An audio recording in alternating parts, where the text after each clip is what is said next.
Good morning, good afternoon, good evening, and good night, wherever you're joining us today in this live lecture coming to you from Nkolo Mahadum Wisdom University. Today's date is Oye Market Day in the Igbo lunar calendar. And you know that Igbo Market Day has 4 days. And 4 Igbo market days make 28 days, which is Onwa Asa, which is Izu Asa. And today's date in the Roman Catholic calendar is July 1st, 2025. And in the Roman Catholic calendar, 7 days makes 1 week and 4 weeks make 28 days. If that is true, why can't we be following our own lunar calendar? And thank you for joining us. We are live on YouTube. We are live on Facebook. We are live on Twitter. And we are live on TikTok. Join us for this important lecture. Remember that at Nkolo Mahadum, we always advise you to use your naturally given common sense, which we call Akonuche in Igbo language. Also, we are set up to decolonize your brain from miseducation, misinformation, from the colonial masters and those working for them in our land. That is why we package our lectures and deliver them from the Igbo man, Biafran and African viewpoints, perspectives, how you should be seeing things. You see things, how it is affecting you. That's why you should be seeing things and interpreting them about how it is affecting you, not how somebody else is seeing things, like how an American or a Briton or European or somebody from China or Russia or the Muslim world is seeing things. No, you see things from the Igbo man's standpoint. How does it affect you? What will you learn? How can you improve yourself? And the title of today's lecture is Why Iran is Still Standing. Why is Iran, each time you hear about Iran, Iran this, Iran that, Iran at war with Israel and others, why is Iran still standing? It is because of their revolution and understanding of geopolitics, which is a very good lesson for the Igbo race, for the Biafrans and Africans. That is why we thought it important. We thought it's very important to use the Iranian situation to show you what Iran has been doing that had kept them alive, that have helped them to sustain all the challenges that is coming to them. And before we continue, we have to advise you to please join us, because we are live on YouTube, Facebook, Twitter, and TikTok. And also go back to our previous lectures so that you can benefit from this important information. And before we continue, we have to let you know that Iran has 13 countries, has border with 13 countries.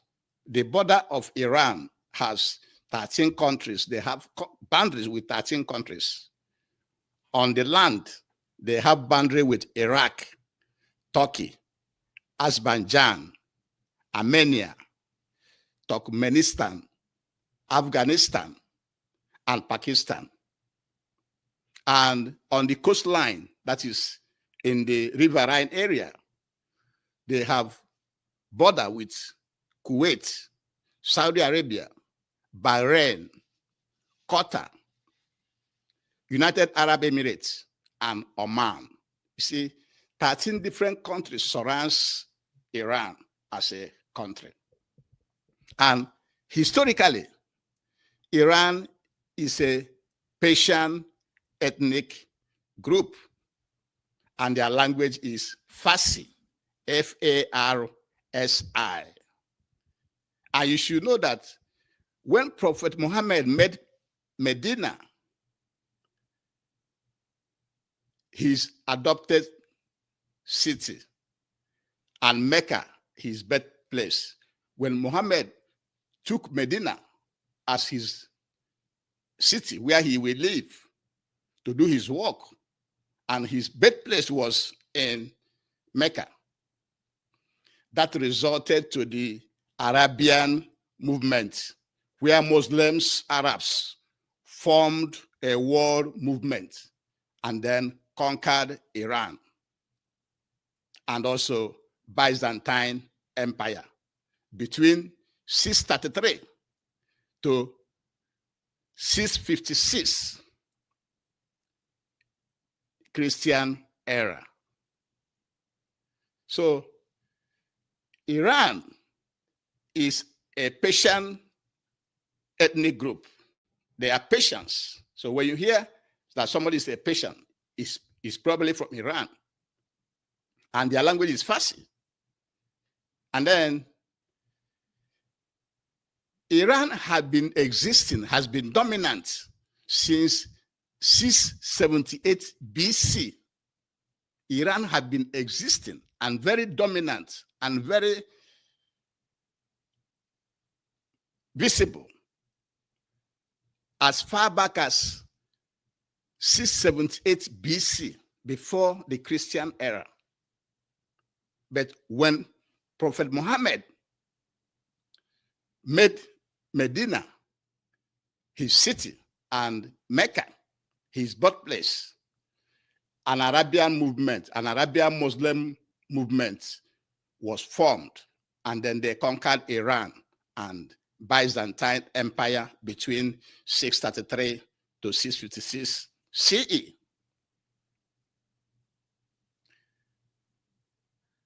Which ended the Sassanid or Sassanian Empire, which is a Persian dynasty that lasted from 224 to 651 BCE.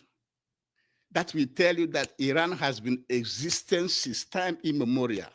They've been there for so long. And later also, they were conquered by the Turks in the 10th century and the Mongols in the 13th century. But upon all this conquest, Iran still maintained their history, their culture, and their way of life. And then the Safavid, S-A-V-A-V-I-D, S-A-F-A-V-I-D, the Safavid dynasty of Iran was from 1502 to 1736, which was the longest dynasty that they have in Iran. And that also started the modern Iran as we know it today, which made Islam and Shia as their state religion. However, modern Iran started from the Pahlavi dynasty. The Pahlavi dynasty lasted from 1925 to 1979. And the Pahlavi dynasty ended when the United States and Britain overthrew the civilian, democratically elected Mohammed Mossadegh. Mohammed Mossadegh had been serving in parliament and became the president of Iran from 1951 to 1953. And he was the one that was fighting for, he started to fight for Iran, started to nationalize the oil of Iran to take it from the Britain and the United States. And because of that, Britain and United States does not like that. And then they conducted a coup and then installed their own person in the name of Mohammed Reza Pahlavi in 1953. This Mohammed Reza Pahlavi became a Western puppet. He makes sure that the American companies and the British companies are the one benefiting from the Iranian economy. And the Iranian people saw that government installed by America and Britain as corrupt and not listening to their interests. They are serving colonial interests. They are serving foreign interests. That was why there was a revolution. The revolution of 1979 by Ruhollah Khomeini was the one that ended that puppet's regime in 1979. And since 1979, Iran has grown so powerful. They try to project their Shia Muslim across the Arab world. You know that Saudi Arabia is Sunni Muslim, but Iran is Shia. So that is why you see Iran has a lot of proxies in the Arab world, like in Saudi Arabia, Lebanon, Palestine, Syria, and others, and even Bahrain. They have people working for them to make sure that Iran is dominant in the Arab world. And what else did Iran achieve from that after the revolution? Yes, Iran and Iraq had a war from 1980 to 1988. And it was the United States and Britain, they are the ones that were supporting Iraq against Iran. So they had that war, and that war ended in 1988. But Iran have made remarkable progress since after that revolution. Iran has its own satellite. Iran has sent its own satellite to the space. Iran is one out of 11 countries that have satellites above space. They also have artificial intelligence ranking 17th globally. Nanotechnology, they are 4th globally. They have interspecies cloning, which means they can engage in biological war. They have lasers, robotics, hardware,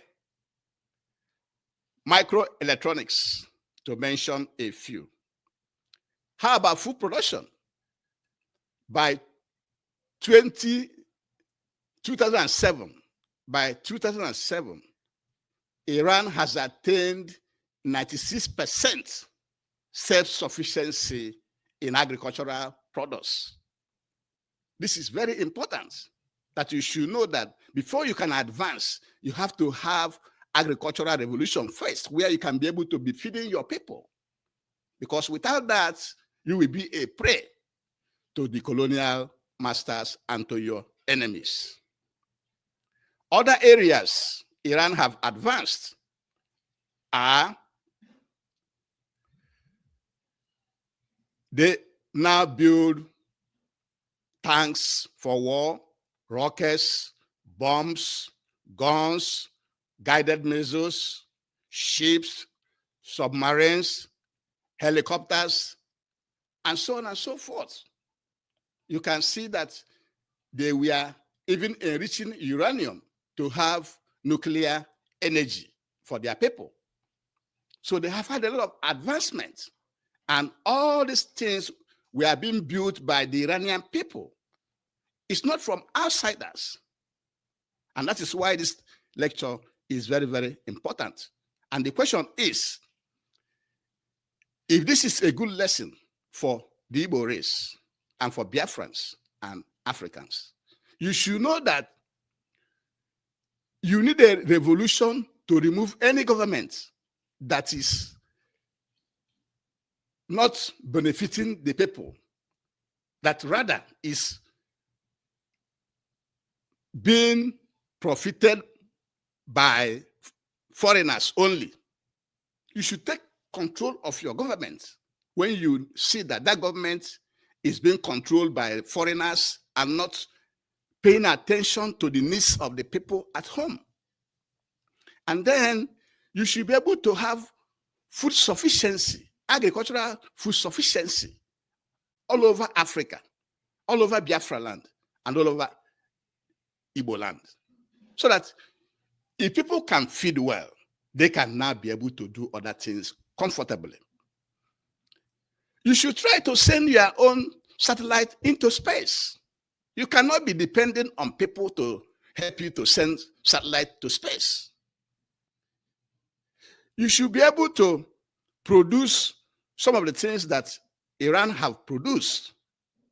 Iran have produced, like, if you come to artificial intelligence, they rank 17 globally. If you come to nanotechnology, they are there. You come to interspecies cloning, bacterial warfare, they are there. You come to lasers, you come to robotics, you come to supercomputers and software development, they are there. You come to nuclear technologies, they are there too. These are very, very, very, very important. That's why Iran is still standing is as a result of their revolution from 1979, of which they want all decisions in Iran to be made by the Iranian people, not by foreigners. Part of the reason for that revolution is that since 1979, it is the Iranian people that are in control of their destiny, not foreigners. And that is why you see all these advancements, because they have good people managing their people and their economy and their resources and trying to develop and creating jobs for their people, and their people are happy with them. That's why when in the last war, last month, the Israeli and American government said they want to do regime change by bombing many places in Iran. But instead, the people of Iran rallied around the government, knowing that what is coming will be worse than what they have right now. That they had a revolution to install the current government, the current leader of Iran, the people running Iran today. And they don't want to play with that revolution. That's why instead of them listening to the foreigners to change the government, they rallied behind their leader because they know that their leader are doing well. This is very, very, very, very, very important. And also, if you are a country in Africa, you should be able to have your own weapons. Develop your own tanks, your rockets, your bombs, your guns, your guided missiles, ships and submarines. You have to have these things built by your people and secure them.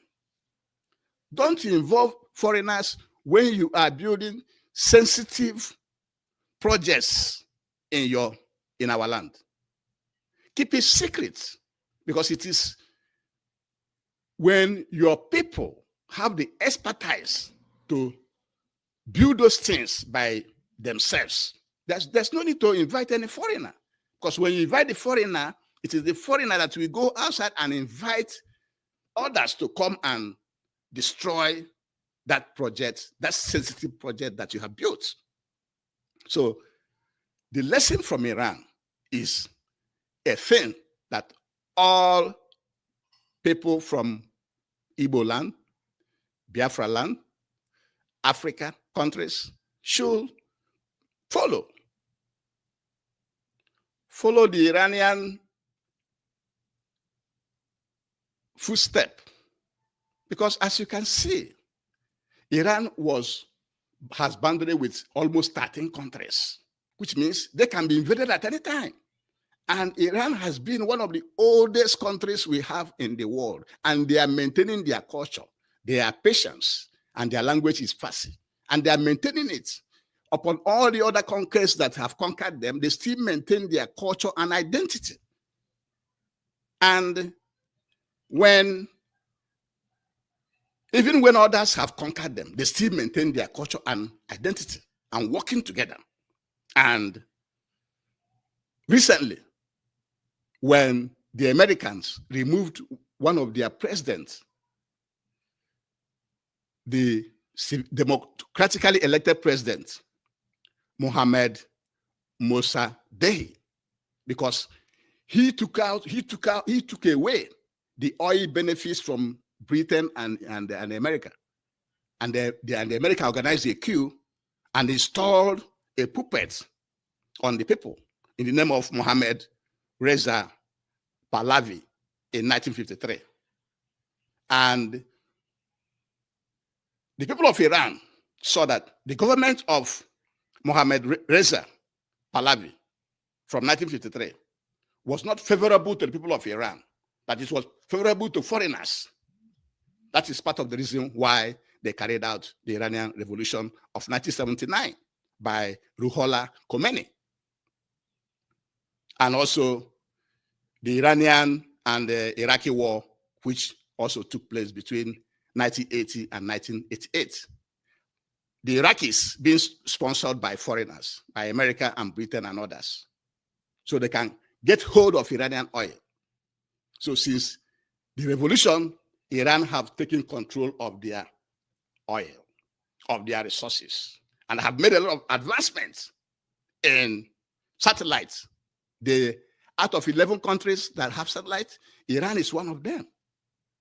And then they have artificial intelligence ranking 17th globally. Nanotechnology, they rank 4th globally. Interspecies cloning, which is biological warfare, biological weapon, they are there also. They all have also developed lasers, robotics, hardware, microelectronics, supercomputers, software development, to mention a few.